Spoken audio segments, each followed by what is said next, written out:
नमस्कार, आप देख रहे हैं भारत एक्सप्रेस राजस्थान और मैं हूं आपके साथ यास्मीन शेख। प्रधानमंत्री नरेंद्र मोदी ने कांग्रेस सरकार पर कोटा में जमकर जुबानी हमला बोला। उन्होंने अशोक गहलोत की अगुवाई वाली राजस्थान सरकार और यहां की व्यवस्थाओं पर गंभीर आरोप लगाए हैं। अपने संबोधन में प्रधानमंत्री नरेंद्र मोदी ने कहा, लोकसभा अध्यक्ष ओम बिरला ने कहा था कि यहां एयरपोर्ट की जरूरत है। एयरपोर्ट के लिए वो बार बार कहते रहे, लेकिन कांग्रेस सरकार काम आगे बढ़ने ही नहीं देना चाहती। उन्होंने कहा कि 3 दिसंबर के बाद सरकार बदलेगी, कोटा के एयरपोर्ट का सपना पूरा होगा। ये मोदी की गारंटी है। मोदी की गारंटी यानी काम पूरा होने की गारंटी। इस मौके पर प्रधानमंत्री नरेंद्र मोदी ने लोगों से कहा कि मेरा एक काम आप लोगों को करना होगा। उन्होंने मजाकिया अंदाज में कहा, मेरा काम सुनते ही आप लोगों की आवाज क्यों कम हो गई। पीएम मोदी ने आगे कहा, ये काम मेरा पर्सनल काम है, पक्का करोगे? चुनाव वाला काम नहीं है। अपने मोदी जी आए थे ऐसा घर घर जाकर कहना है। ये नहीं कहना है कि प्रधानमंत्री मोदी आए थे, ये कहना है कि अपने मोदी जी आए थे और उनसे ये कहना कि मोदी जी ने आपको राम राम कहा है, उससे मुझे ताकत मिलती है। प्रधानमंत्री मोदी ने आगे कहा कि आपका सपना ही मोदी का सपना है। प्रधानमंत्री ने आगे कहा, बीजेपी सरकार युवाओं को अवसर दे रही है, युवाओं के लिए रोजगार के अवसर तलाश रही है। राजस्थान में 23 मेडिकल कॉलेज खोलकर युवाओं को रोजगार दिया गया है।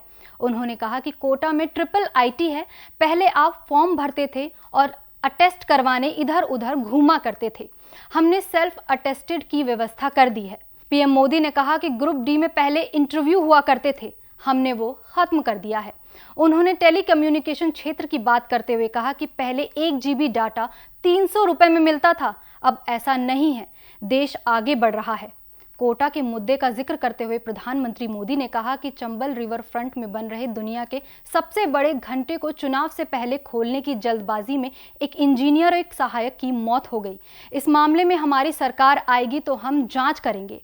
यही नहीं, उन्होंने यूडीएच मंत्री शांति धारीवाल पर भी निशाना साधा। पीएम मोदी ने कहा कि मुख्यमंत्री अशोक गहलोत का एक मंत्री कहता है, ये मर्दों का प्रदेश है, ये नारी शक्ति का अपमान है। कोई मर्द ऐसा कैसे कह सकता है? गौरवशाली प्रदेश में कोई मर्द ऐसा सपने में भी नहीं सोच सकता। कोई महिलाओं पर अत्याचार कैसे कर सकता है? उन्होंने कहा कि गहलोत सरकार के मंत्री इस तरह बोल रहे हैं और सरकार देख रही है, ये महिलाओं का अपमान है। पीएम मोदी ने आरोप लगाते हुए कहा कि कोटा में पीएफआई की रैली होती है और राम नवमी और हनुमान जयंती के जुलूस पर प्रतिबंध लगाया जाता है। उन्होंने कहा कि कांग्रेस सरकार तुष्टीकरण की गुलाम हो चुकी है। कांग्रेस सरकार प्रदेश और देश का बुरा चाहने वालों का मान सम्मान करती है। प्रधानमंत्री ने आगे कहा कि जितने दिन कांग्रेस सरकार राजस्थान में रहेगी, उतना ही राजस्थान को नुकसान होगा। राजस्थान में कहा जाता है कि महिलाएं दुष्कर्म और बलात्कार के झूठे आरोप लगाती हैं, जबकि ऐसा कोई महिला कभी नहीं कर सकती। कहीं भी देश में ऐसा संभव नहीं है।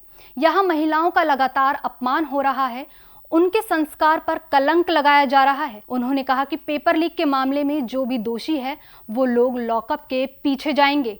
भ्रष्टाचार की वजह से राजस्थान बेरोजगारी में अग्रणी प्रदेश है। बेघर लोगों को आवाज देने का वादा करते हुए प्रधानमंत्री ने कहा कि जिसको भी पक्का घर नहीं मिला है, वो चाहे शहर में हो या गांव में हो, उनके घर एक वैन आएगी। आपको सरकारी कार्यालय या सरकार के पास जाने की आवश्यकता भी नहीं होगी।